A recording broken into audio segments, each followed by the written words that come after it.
Storybox Audio.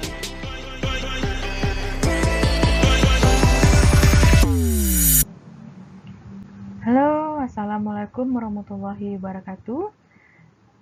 Bersama saya Bu Syefrida Yulina STMSC. Kali ini akan membahas tentang materi perkuliahan struktur data dan algoritma. Adapun tujuan dari mata kuliah ini adalah yang pertama, mahasiswa dapat mengulang kembali materi konsep dasar bagaimana membuat sebuah algoritma dalam pemrograman. Lalu, mahasiswa nanti diharapkan bisa memahami dan mendefinisikan konsep dasar dari struktur data dalam pemrograman komputer. Lalu yang terakhir, diharapkan masing-masing mahasiswa mampu memahami konsep abstract data type atau istilahnya disingkat dengan ADT. Outline materi untuk struktur data dan algoritma ini ada 4. Yang pertama, bagaimana membuat sebuah algoritma dan pemrograman. Yang kedua, struktur data itu seperti apa. Yang ketiga, bagaimana menganalogikan sebuah struktur data. Yang terakhir, abstrak data type dan objek itu ke dalam struktur data seperti apa. Sekarang kita lihat dulu apa itu algoritma. Algoritma itu merupakan suatu proses, proses dari inputan sebuah data yang kita inginkan menjadi suatu output. Di dalam proses itu terdapat 3 poin penting, yaitu sekuensial, kondisional, dan looping. Sekuensial itu sendiri merupakan suatu urutan-urutan perintah yang dimulai dari start hingga dia finish.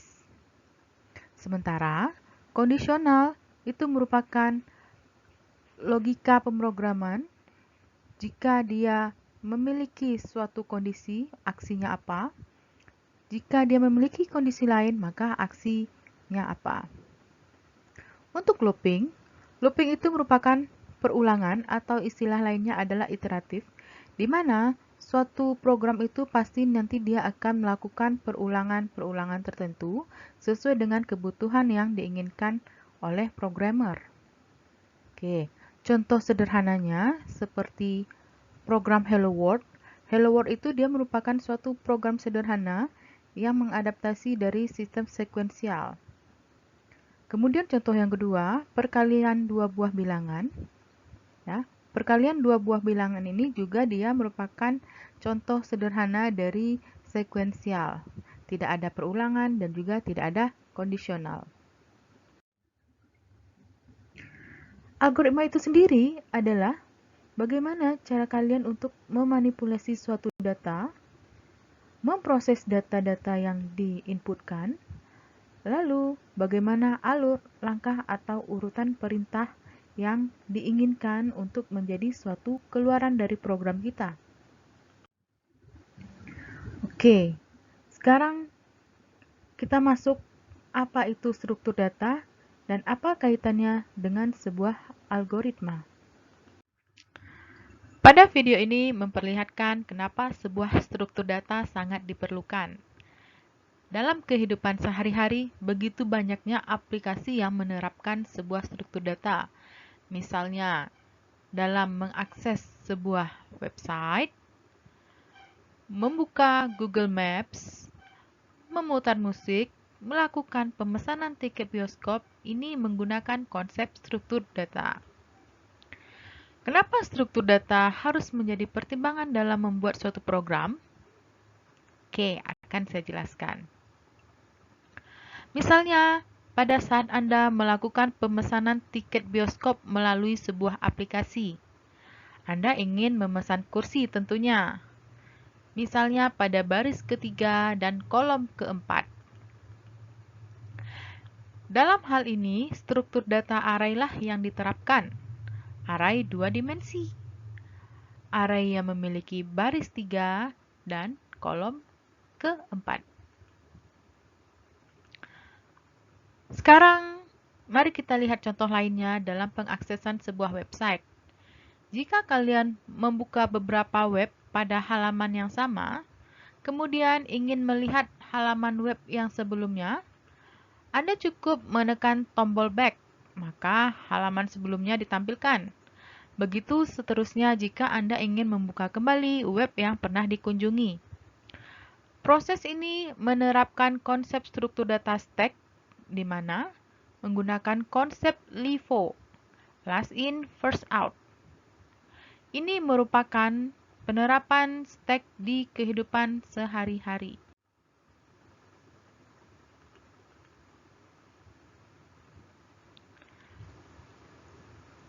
Contoh selanjutnya,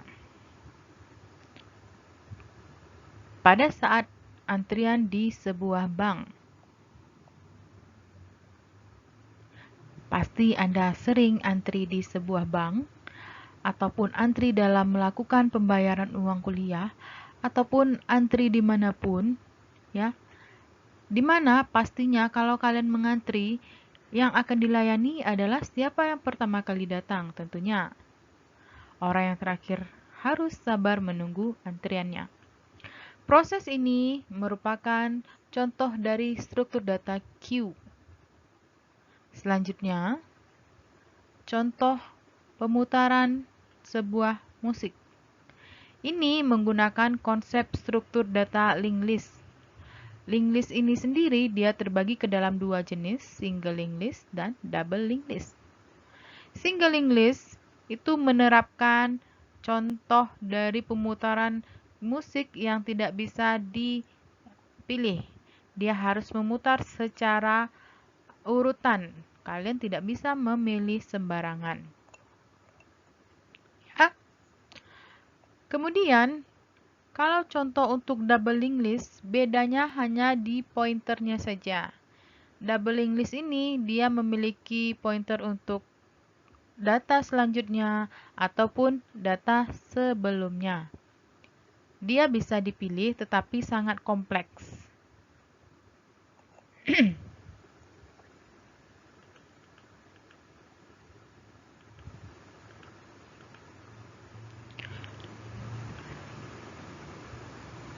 Oke, untuk linked list itu sendiri dia terbagi ke dalam dua jenis pula. Ada yang circular, ada yang non-circular. Untuk yang sirkuler, kita memudahkan untuk menentukan atau memilih sebuah lagu.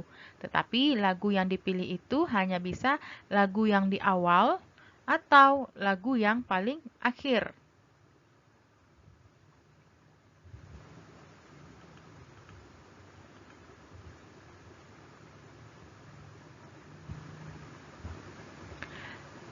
Contoh selanjutnya, pada proses pencarian sebuah alamat menggunakan Google Maps.